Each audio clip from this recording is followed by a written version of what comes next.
मेरे प्यारे साथियों, मैंने कुछ आर्मी फैमिली के मुंह से, बच्चों के मुंह से, उनके फैमिली के मुंह से मैंने एक शब्द सुने हैं कि जब पापा छुट्टी आ जाते हैं, जैसे किसी के पापा फौज में, अगर वो छुट्टी आ जाते हैं तो ना तो चैन से बैठते ना चैन से बैठने देते हैं। तो इस बात का अर्थ क्या है? तो मेरे प्यारे साथियों, आज मैं बताता हूँ इसका अर्थ क्या है।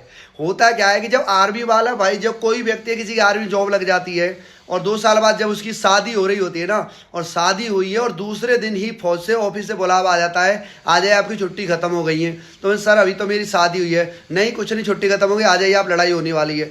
तो भाई एक बात बताइए, जब शादी के बाद हर कोई अपनी फैमिली के साथ जीवन व्यतीत करना चाहता है, लेकिन उसको जाना पड़ रहा है, तो वो भावनाओं को कहाँ से समझ पाएंगे? भावनाओं कहाँ से समझेंगे? इसलिए वो कठोर हो जाते हैं वहाँ। तो भावना नहीं होती, इसलिए न चैन से बैठते ही न चैन से बैठने देते। भारत माता की जय। इंडियन आर्मी जिंदाबाद, इंडियन आर्मी जिंदाबाद। मेरे प्यारे साथियों, मैंने कुछ आर्मी फैमिली के मुंह से, बच्चों के मुंह से, उनके फैमिली के मुंह से मैंने एक शब्द सुने हैं कि जब पापा छुट्टी आ जाते हैं, जैसे किसी के पापा फौज में, अगर वो छुट्टी आ जाते हैं तो ना तो चैन से बैठते ना चैन से बैठने देते हैं।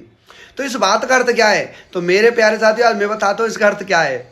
होता क्या है कि जब आर्मी वाला भाई, जब कोई व्यक्ति किसी की आर्मी जॉब लग जाती है और 2 साल बाद जब उसकी शादी हो रही होती है ना, और शादी हुई है और दूसरे दिन ही फौज से ऑफिस से बुलावा आ जाता है, आ जाइए आपकी छुट्टी खत्म हो गई है। तो सर अभी तो मेरी शादी हुई है। नहीं, कुछ नहीं, छुट्टी खत्म हो गई, आ जाइए आप, लड़ाई होने वाली है। तो भाई एक बात बताइए, जब शादी के बाद हर कोई अपनी फैमिली के साथ जीवन व्यतीत करना चाहता है, लेकिन उसको जाना पड़ रहा है, तो वो भावनाओं को कहाँ से समझ पाएंगे? भावनाओं कहाँ से समझेंगे? इसलिए वो कठोर हो जाते हैं वहाँ। तो भावना नहीं होती, इसलिए न चैन से बैठते ही न चैन से बैठने देते। भारत माता की जय। इंडियन आर्मी जिंदाबाद, इंडियन आर्मी जिंदाबाद।